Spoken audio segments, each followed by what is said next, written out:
thank you, Beverly, for agreeing to participate in Rise Up's oral history project, which we've called Women Unite. We've called it Women Unite, Toronto Feminist Activism, 1970s to 1990s. And we really appreciate your generosity in agreeing to do this interview. Thank you for the invitation. We've organized the interviews around moments, as in moments of mobilization. Although the conversations can get quite wide-ranging, so feel free, right, to say what you wish to say. In our case, right, we've agreed that the moment will be on NAC and feminist anti-racist organizing in NAC in the 1990s.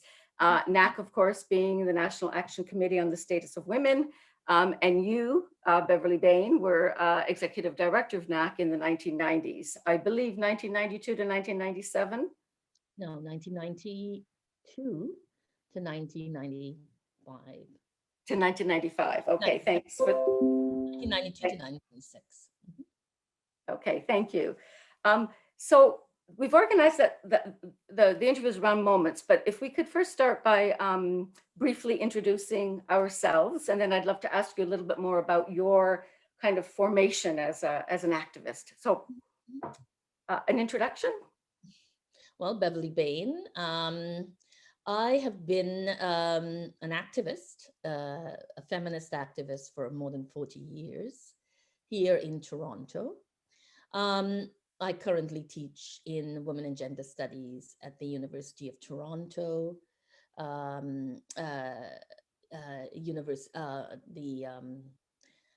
Department of Historical Studies at the Mississauga campus. Okay, thank you. And I'm Franca Yakoveta, and I'm in my second week of retirement from the University of Toronto.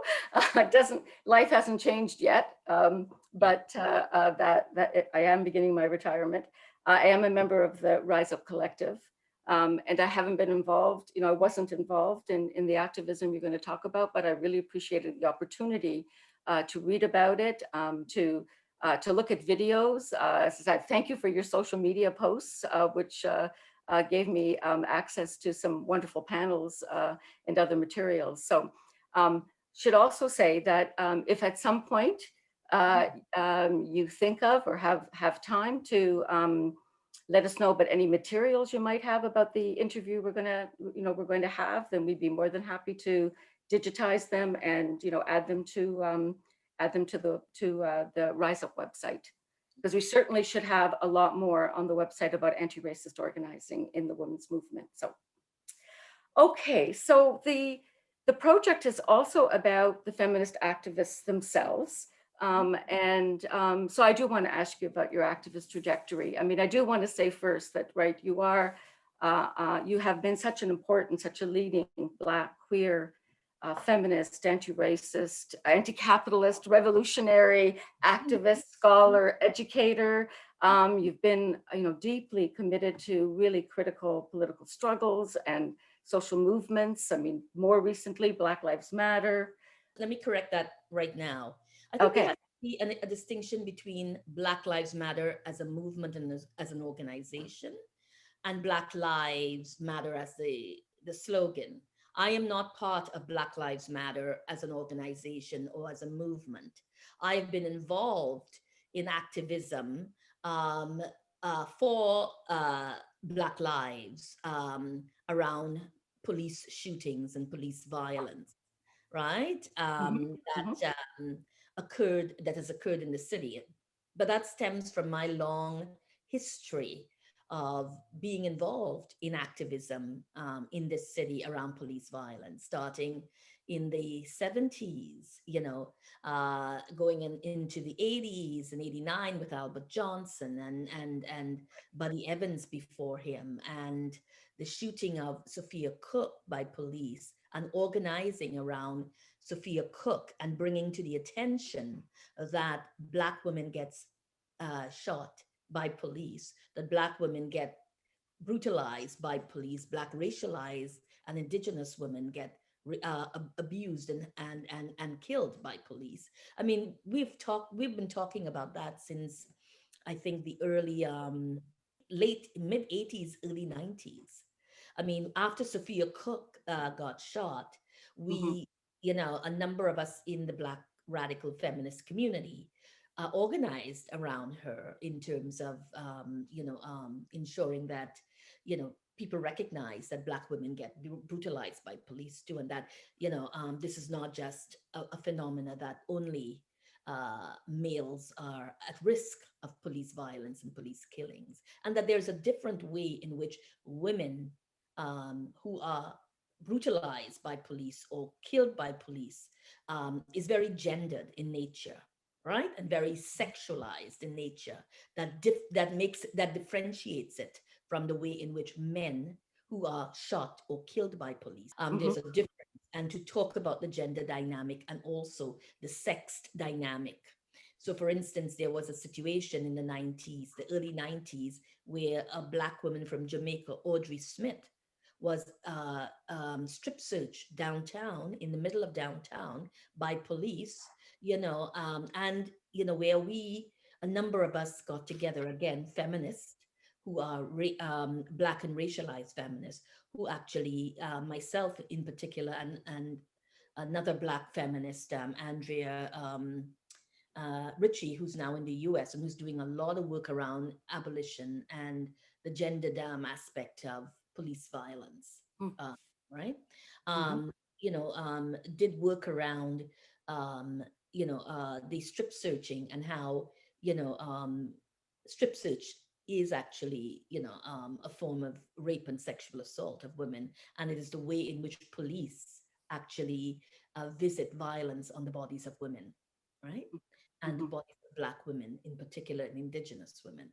So I just want to make those connections. So I am not a member, never was a member of Black Lives Matter, but I supported when Black Lives Matter Toronto was formed. I supported the work they did around, the occupation of 40 College Street, bringing attention to the shooting of Andrew Loku, when Black Lives Matter halted the parade 5 years ago and demanded no institutional policing in Pride Toronto. I support the movement of Black Lives Matter, but I'm not a member or never was. But I am an activist who has been working in the area of, bringing attention to police violence against Black people, the blackness around, the way in which police Black bodies, the way they police women's bodies. So that has been my work. Yeah. Right. Thank you for that. And also work in Pride. I'm one of the co-founders, there's several of us, of No Pride in Policing Coalition, which actually was formed to ensure that there be that police not be brought back into pride. Um, and it was formed to support Black Lives Matter, that we not have institutional police and pride. And so No Pride in Policing Coalition is really focused on defunding and abolition of police, right? That is its core fundamental um, um, aspect. Its foundational, premise is that we do not support funding of police. So our mantra is defunding and abolition of Mhm. police, right? And the distribution of funds And to communities. the redistribution of funds from policing budgets and from carceral institutions to communities, to ensure that these communities can provide the kinds of support they need. So so rather than having police show up for mental health checks, why not have that money go into communities that are actually equipped and trained, for instance, various health centers, do have people at the front line who are equipped to do this. Put money into these communities, these sustainable communities that are on the front line of this work, people who are on the front line doing harm reduction, people who are on the front line doing work with indigenous communities and homeless communities who are, I mean, this is where the money should go. It should not go to police to actually show up, in situations where there is, a mental health crisis, because we already see what happens when that takes place. In every situation here, a year ago, that police have showed up, whether it be in the context of Black, Indigenous, or racialized, they have killed those people, and they were doing mental health checks, quote unquote, right? And we're saying no. Right. Thank you for that. And it does, I really appreciate that. That the way in which these critical issues means, tremendous amount of work, but also making connections all of the time too, and similar networks and overlapping networks and so on. So I wondered about whether you could talk to a little bit about your kind of formation of you as an activist, if I may, your radical trajectory. Whether you'd like to talk about transformative moments, key events, key writing, key moments that really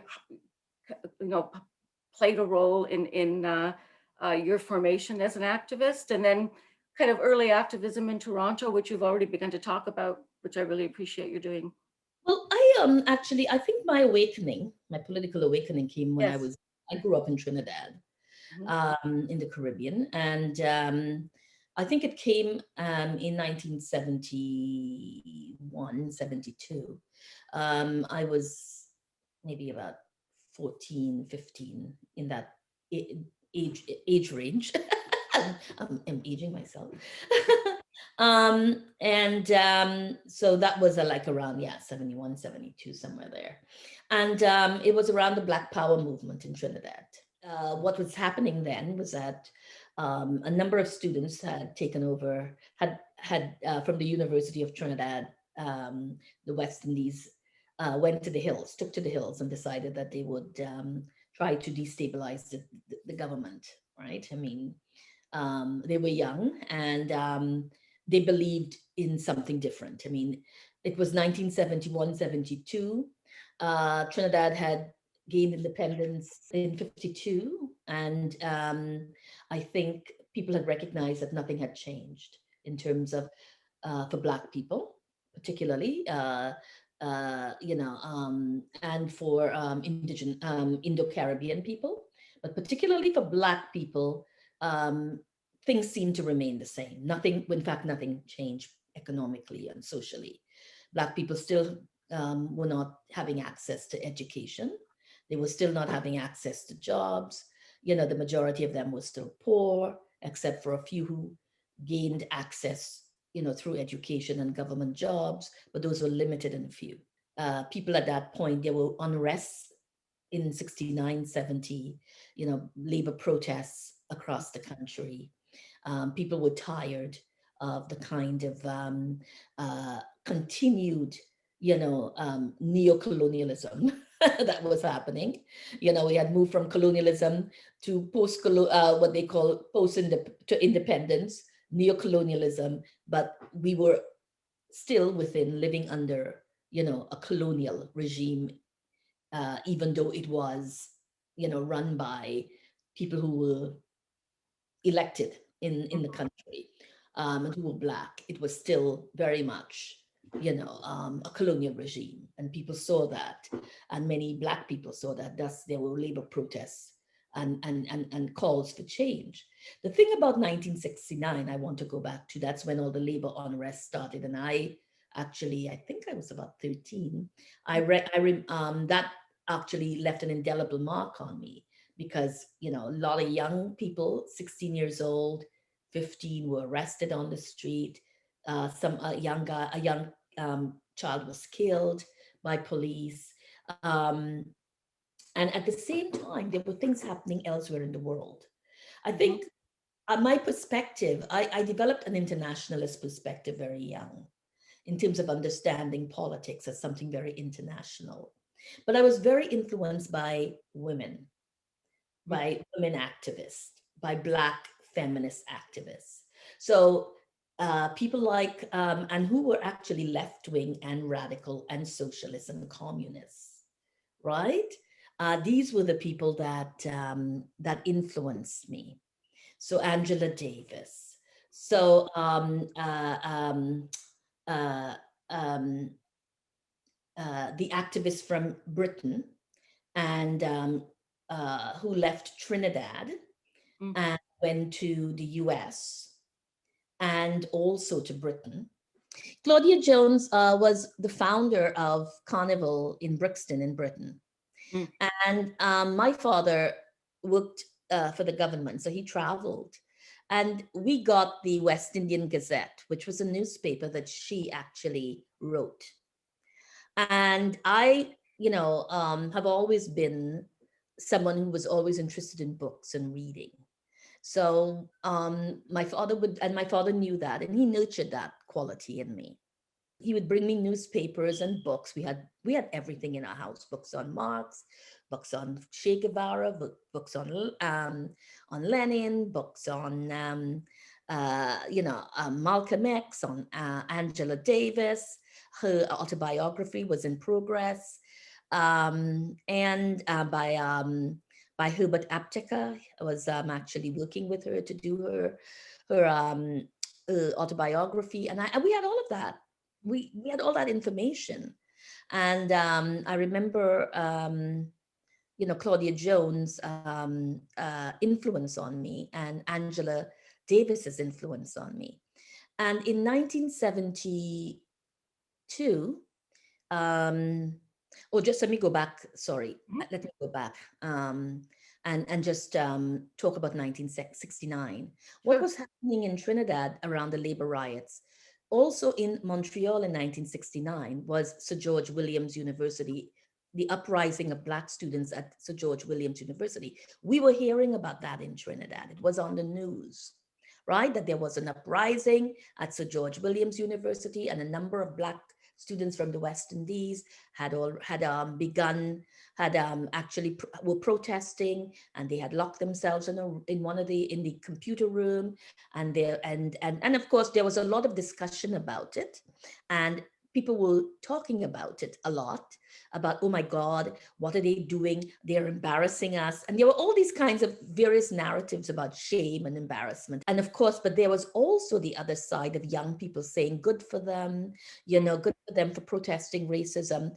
And then people in Trinidad started to support what was happening in Montreal at Sir George Williams, right? And we know that there were protests in South Africa. We know that there were protests in the US, right? We had, Stokely Carmichael in the US, who was originally from Trinidad, who became, um, Kwame Inture. We had all of these people from Trinidad who had migrated to the US and who had become revolutionaries, right? mhm, And so we were hearing all of that. And of course, the discourse and narratives were from the state was one of negativity, of course, that these people were, creating violence because it was actually impacting Trinidad, in the sense that people in Trinidad, when they were rising up, the reality is that there was a foundational thing happening in the Caribbean, in Trinidad, in Jamaica, where people recognized that their lives were entrenched in poverty and desperation, and for Black people in particular, there seemed to be no way out of that, and the only way out of that was to take on the state, and demand change, right? So mhm, in 72, I'm moving now to 72, mhm, a group of students, 5 of them, took to the hills, and they got support from some of the Coast Guards, and they staged a coup. The five young people were killed, mm, right? The youngest, her name was Beverly Jones, mm, and her sister, um, uh, uh, uh, and Andrea Coynt Jones. She was in England at the time, and she was named as part of the people who were supporting the uprising in Trinidad, right?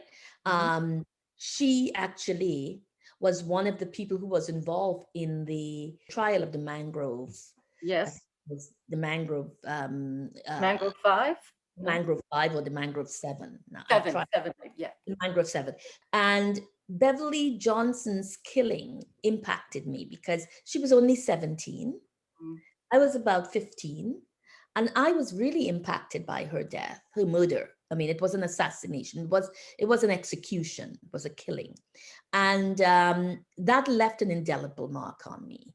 Mm. And also, it really spurred my political awareness. I immediately cut my hair off, and from then on, I always had an afro, and I became very Black conscious, about, because Black power was a focus then of taking back, owning our power, owning our beauty, owning our lives, right?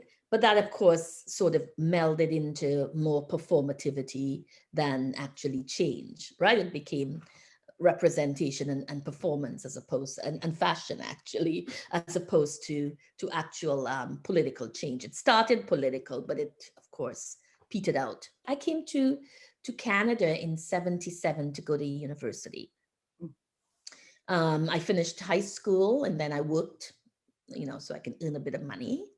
I got a job in the government for a year and a half, and I worked, and then I applied to come to university. And I came in 77. And then Mm. upon arriving, I said to my mother, the first thing I said, Mom, where are the Black people in this city? And then she told me, go to Bathurst and Bloor. And I, Mm. Bathurst and Bloor. And as I came out of the subway, there was a protest happening. Um, the shooting of Buddy Evans. I found Oh. my way to Third World Bookstore up on Bathurst, which I asked about, where you can go and have conversations, and they told me Third World Bookstore, and I became an activist then. Right, I started following people around, and started following Black activists around. I met Sharona Hall, I met Dion Brand. I started following Black activists around, and I became very involved in the struggle around policing. I didn't call myself a feminist then, Mhm. the term we used, but I always called myself. I always was really clear about women as having power and not subverting that power to male power, right? Or not having that power underestimated or subverted to masculinity and to maleness. I was always clear about that. Working in the movement with Black men was quite a challenge. It was a challenge for me and other women and other feminists, and I found it very hard to stay in that place, right? Without having another place to go to that where we can actually talk about, the intersectionality of Blackness and being women and gender, and also about sexuality, right? And what that means in our world and in our lives, right? And I found my way to starting to work with feminist activists, radical Black women in this city who were radical Black queer, starting to work with them around, issues of gender and race and class and political activism, international work. I joined the Communist Party Mm. because I always had an internationalist perspective. So simultaneously as I was doing that, I also became a communist because I was also very interested and also focused on liberation and revolution. I always believed right from the beginning that, our world will just not change Mhm. automatically. The state will not give its power away. We have to take that power. And the only way to take that power is revolutionary, right? It's through liberation and through struggle and through revolution. So I became very attached to, socialism and communism, right? Cuba was a big influence on me. Right. Nicaragua was a big influence on me. South Africa was a big influence on me. Namibia, looking at the kinds of struggles. So I joined the Communist Party on campus as a university student, as an undergraduate. I was also very much involved with, I wasn't a part of the Black Women's Collective, but I was connected with, I would attend meetings. I would support the work that they were doing. I wanted to have that connection because I also felt that the Communist Party only fulfilled me to a certain degree, because I was still dealing with issues of whiteness, still challenging whiteness, still dealing with stuff on gender, and also later on sexuality. But I thought, I felt that the party was not sufficient enough. It did not fulfill all of who I was, but it certainly fulfilled an understanding of social movements, of political movements, of liberation, of revolution, of organizing. It gave me all of those skills, which I benefited from and which I will always treasure, right? Because it has worked, it allowed me to continue to do the work that I'm doing today, right? And it provided me with a certain sense of analysis around, capitalism and class, etc., right? Which has been part of the work that I, part of my scholarship as well as an anti-capitalist, right? So, so I benefited from that work, but I also felt that I also needed something more profound, and that is, in terms of feminism. Intersectional feminism that was anti-racist, that feminism that focused on Black, racialized, indigenous women's lives. In terms of the Communist Party, I was in the party for like 10 to 15 years. I was on the Central Committee. I lived in Moscow. I lived in Cuba. I did a lot of work with Namibia, Grenada. I did a lot of that work, and it was through my time as a communist. Oh, that is fascinating. I left probably around maybe 95, I think. So in 1992, I was hired, I applied. I wanted to work in the women's movement. I also got involved in the anti-violence movement, right? A lot of my work for years, for a good 20 years, was in anti-violence. Right. So a core number of years I spent from the 80s to 2004 was all in the anti-violence movement. Right? As an activist, as a researcher, on committees, city committees. I was actually one of the people who worked with Jane Doe on her, when she decided to sue the police, to launch a suit against at the time it was the Metropolitan Police. I was the person who she invited to be part of her committee to do that. And I worked with her. We worked together for 12 years. When she won her suit, the city issued an audit.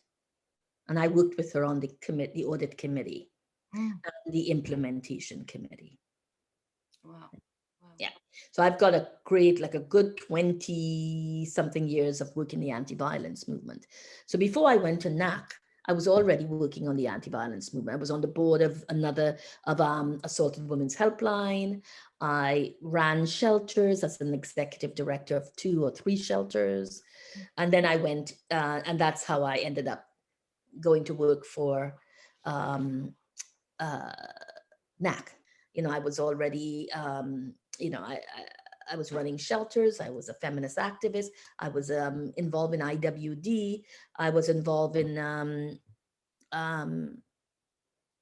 I actually, with a number of other feminists, Dion Brand, Angela Robertson, others, we actually created Women Against Racist Policing around the shooting of Sophia Cook. I had done all of this stuff, right? And then I continued to work to organize around women who were experiencing violence at the hands of their partners, and who were actually being they were being countercharged by their husband and by police, and finding lawyers to defend them in court. So I was doing all of that before I went to NAC.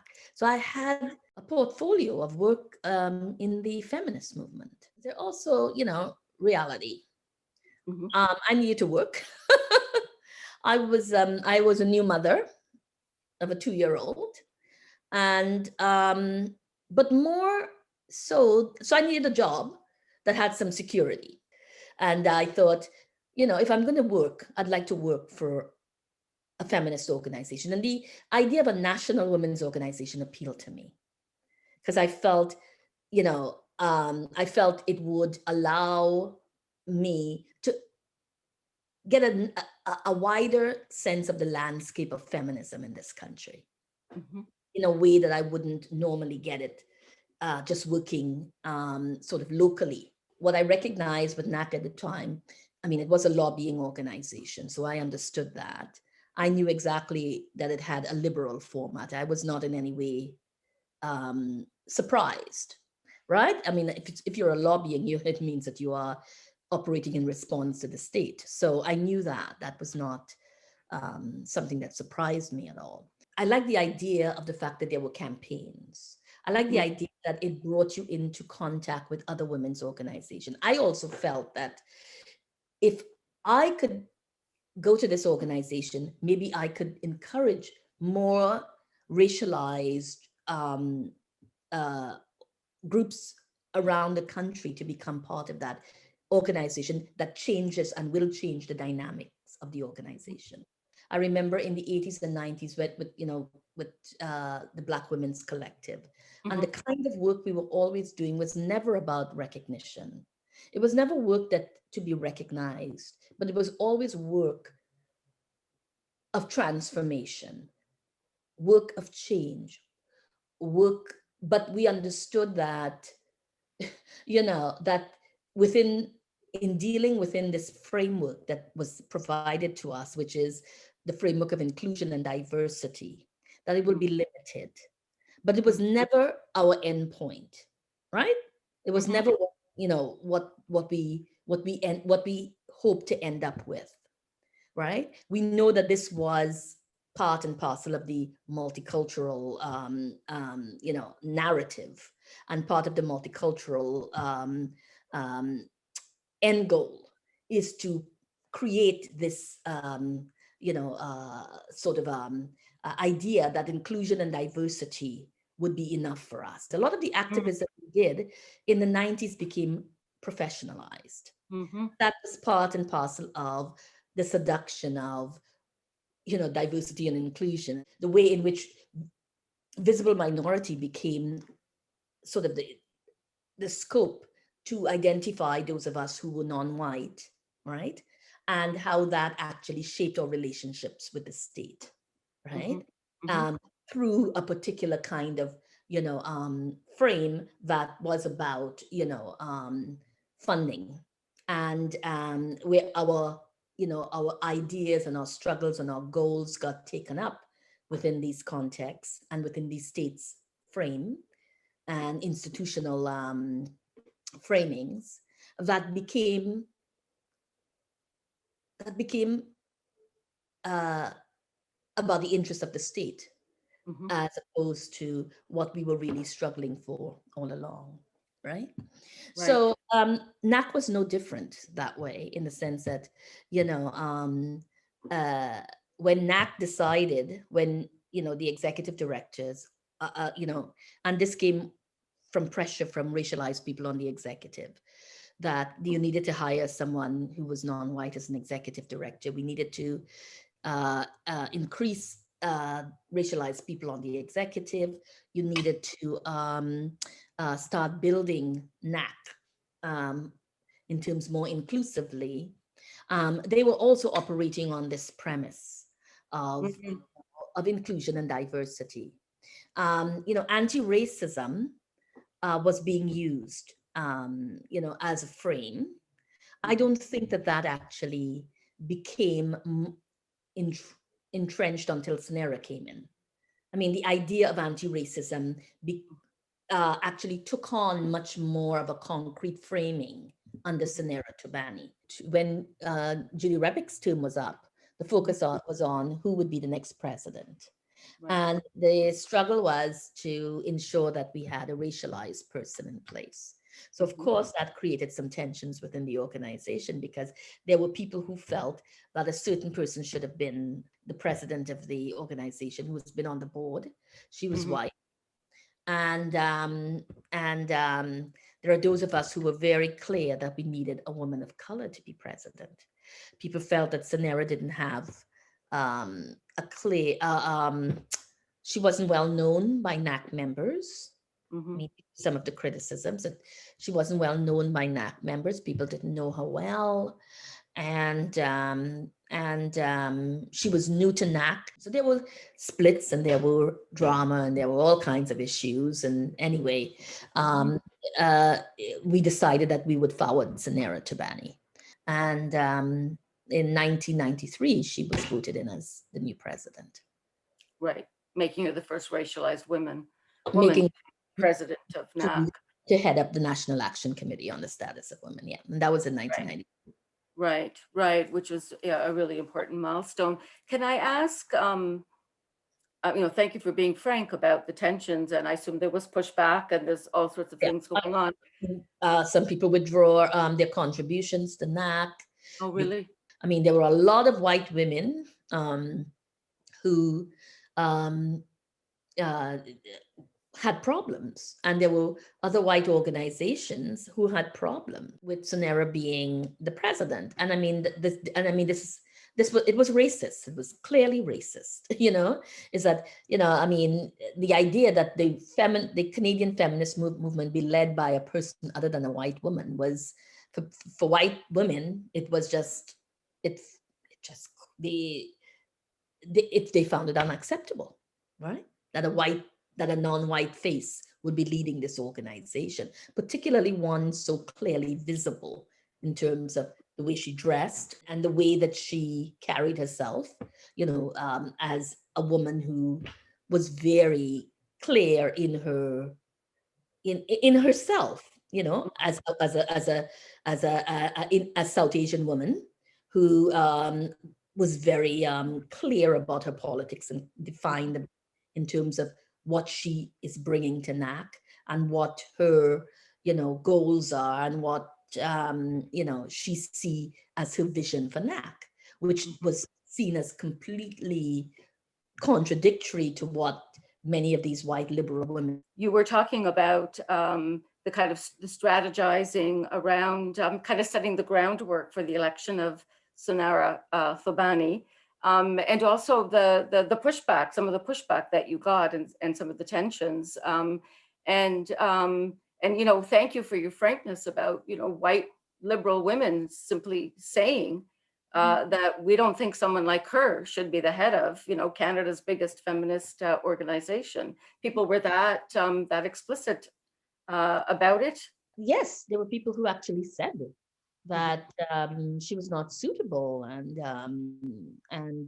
there were people who were explicit, and there were others who just basically implied that she had no experience, implied that she wasn't well known, implied that that she was not going to be trusted, or it wouldn't help to build NAC. It would just actually um, you know, undermine whatever has been built. I mean, these are codes for not white. You know what I mean?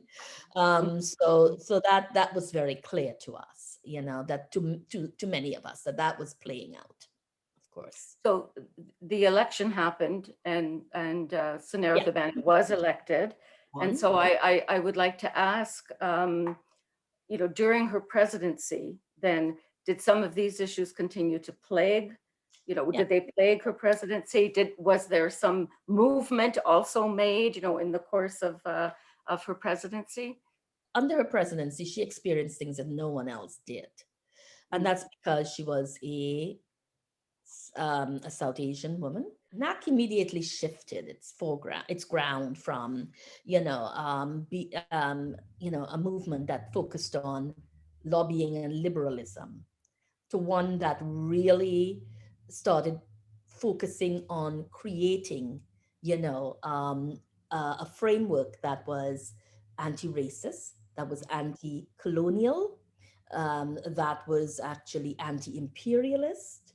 So Mhm. NAC started taking positions that it hadn't taken before because it also hadn't encountered some of the kinds of, issues that were coming up during under Sonera's uh, rule. You had issues happening in the Middle East, right? You had, issues around Afghanistan, and Sonera was the voice that was speaking on these issues. So she was, being targeted for any kinds of oppositional politics. And the way she looked made whatever she said on anything that would have been said by Judy Rebick or anyone else much more, lethal in their eyes. And therefore, as a result of that, she was always condemned for positions that were actually positions that we all supported, um, at NAC, and our member groups supported, around violence, around poverty, around the international sphere, around women's reproductive rights, etc. Mhm. But when she said it, it appeared to be more, somehow, dangerous, right? And And that's the way that racism, you mhm, know, mhm. And are you saying that both in relation to member groups of NAC as well as the wider Canadian public that was yeah. for whom she was speaking? She expanded NAC. She brought more member groups on, and Mhm. particularly, member groups that were racialized, that NAC would have never joined NAC if it wasn't for her and her leadership. We articulated much more and more vocally and more visibly an anti-racist, anti-colonial, anti-imperialist position in NAC. In fact, we rewrote our statement to reflect that. That was Mhm. not part of the earlier, a narrative Mhm. and discourse of NAC, but under her it became the narrative and discourse. Right. So that um, Yeah. paying more attention to anti-racism opened up the whole issue of Yes. international solidarity, international Well, more liberation even movements, anti-racism and anti-colonialism. anti-colonialism. Yes. Yes, because it also opened up space to talk about indigeneity Hmm. and also, the struggles for, of indigenous people, the struggle for Palestine, the struggle, in South Africa. All of those things became more conversant within NAC in ways that it hadn't occurred before. Hmm. And do you think there's been an ongoing impact in that regard? I mean, I know you left the organization. The Uh, organization doesn't exist anymore, but Pardon me? I said it doesn't exist anymore. Yeah, yeah, yeah.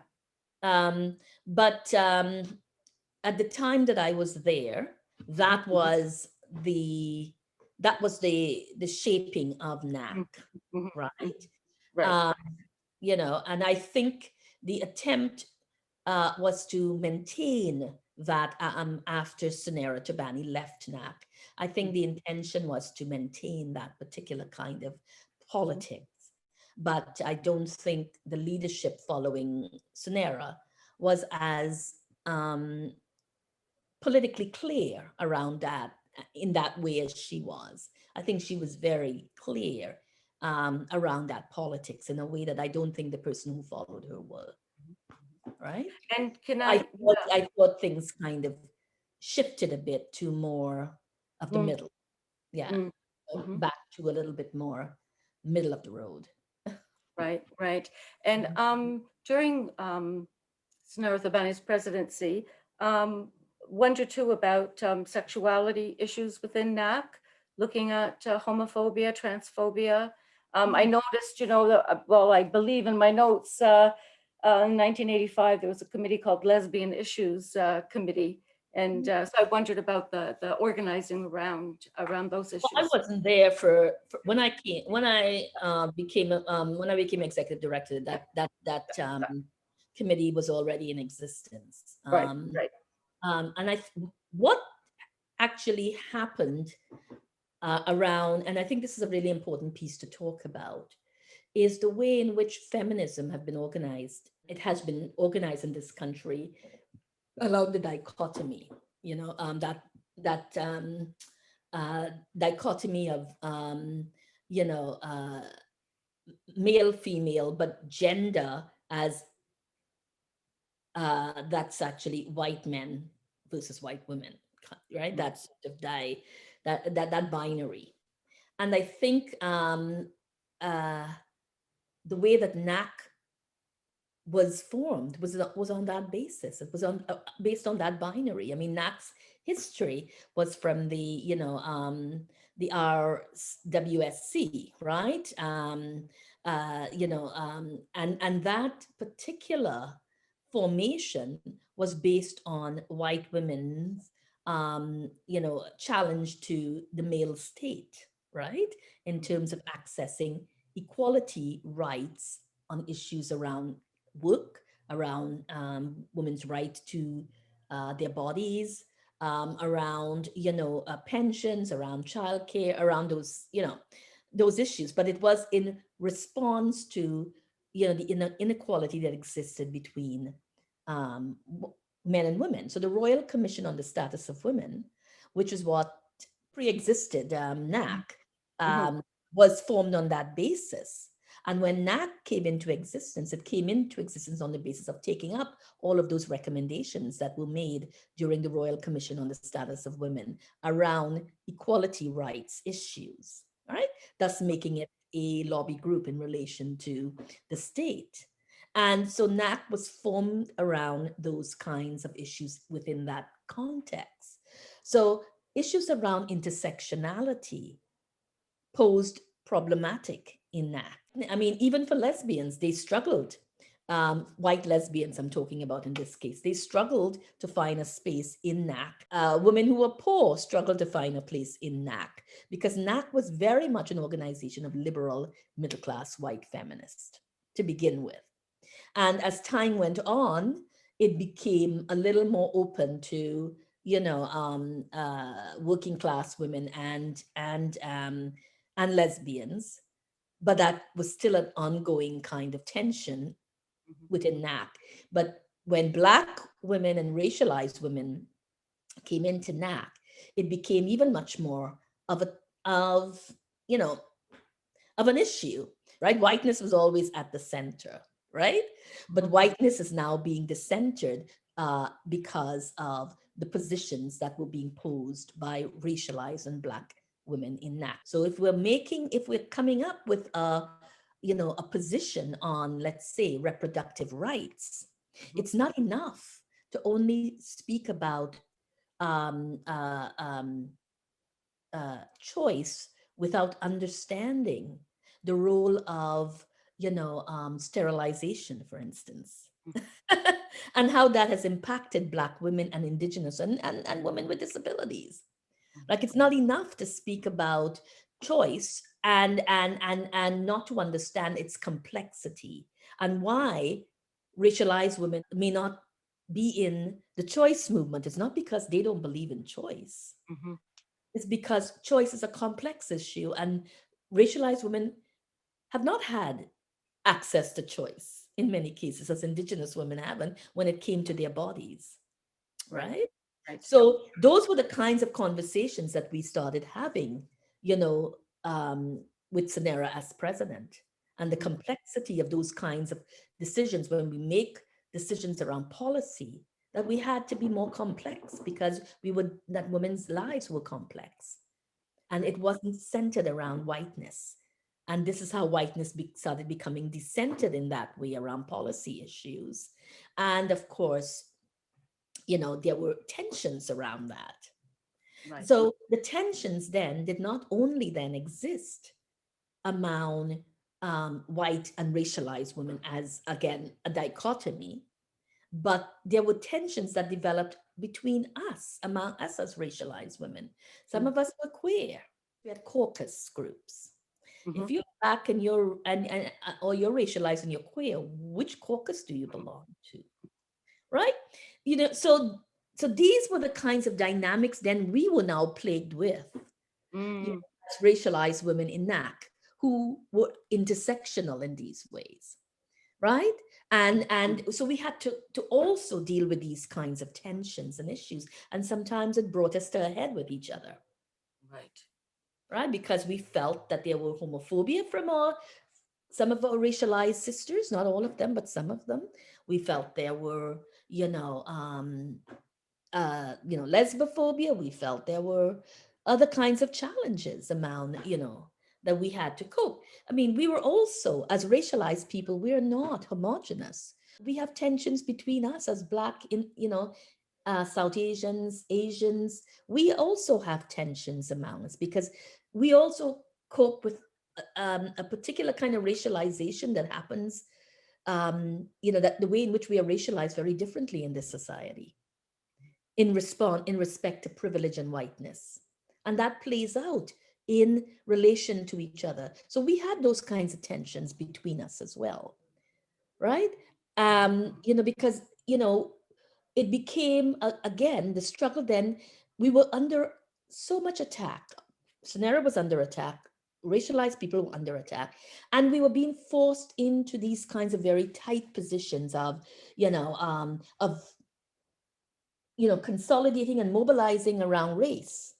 But Mm. the reality is that race was not the only thing that defined us.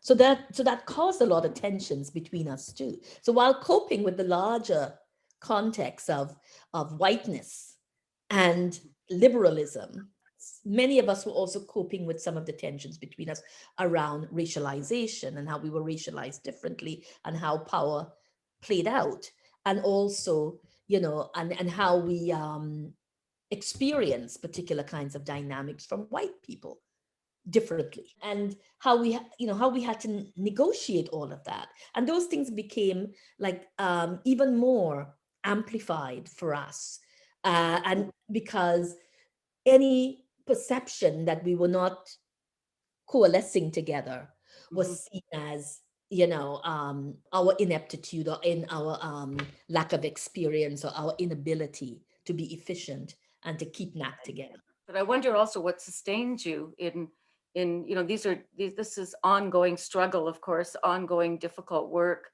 difficult conversations. The commitment helps explain why you stay, but what sustained you? Well, I mean, I'll tell you what sustained me. It's my outside supporters.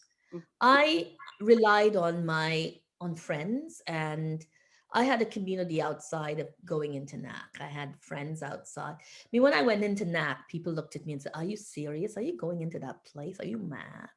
And people did say that to me, you know. But the good thing is that I could have. These are the people I turned to support for support. Right, right. Good, good. Okay. Well, if I can come to kind of our final question, I thank you for this Mhm. fantastic interview. Yeah. We've asked everybody, at the end of the interview about, what would not, lessons learned, but also, we hope that, we know that young feminists, young activists who care about the Rise Up, archive, and we hope that there's intergenerational, activity that's going on. What would you say to young activists about this period that you were involved with in the 90s and about your activism? Well, I mean, I would say that it was. I mean, I learned a lot from Mhm. that period. I was actually glad I was part of that. I do not regret at all being a part of that struggle. I think it I learned a lot. I made mistakes, when I was at NAC. I made mistakes. I mean, I think we all made mistakes because I think that's part and parcel of struggle. Mhm. It's no struggle is clean. It's how you choose to be, whether you choose to be accountable and responsible, right? But in every struggle, in every engagement, in every struggle for change, for shifting dynamics, and for there are you encounter places where you actually make mistakes, or where you would and you hope you learn from those mistakes. And the important thing is about accountability and responsibility. So yes, NAC was a period of its time. I don't think that we can ever have a national women's organization in the same way. I think we can have, we can have women's organizations and ways of coalescing, but I don't think we can have a national body that speaks for women across this country in the way that it did, right? But I think that was of its time. Mhm. And for its time, it was important and it was significant because it did do a lot of work, right? It did do a lot of work. It allowed for certain kinds of changes to take place. I mean, the voices in NAC who spoke up on issues actually, did have an impact in terms of some of the kinds of changes that took place around violence. Think about the Constitution and the Charlotte Accord. And I mean, some really fundamental um, impact that women actually made interventions into. Mhm. So no, I would not say that it wasn't something that was not significant. It was significant, and and Black and racialized women's intervention into NAC, the struggles, the tensions. I think all of that actually was important and was significant and was necessary. Mhm. Um, uh, um, and I think it was, and I think we learned a lot from it. Right. Um, but I don't think we can organize like that anymore. Right. That's what I would say. We can't organize like that anymore. Uh, you know, we are living in a very much decentralized kind of way of organizing. Of coalescing differently. So I think we could continue to have women's organizations. I think they're necessary. They're important to continue to have women's organizations and women's organizing, but much more decentrally, Mhm. more, as it is, more decentralized Mhm. than centralized kind of foundational body. Okay. Well, thank you. Thank you very much. Really, really much appreciate your Thank time, your you. energy, and your politics. Thank you, Franca.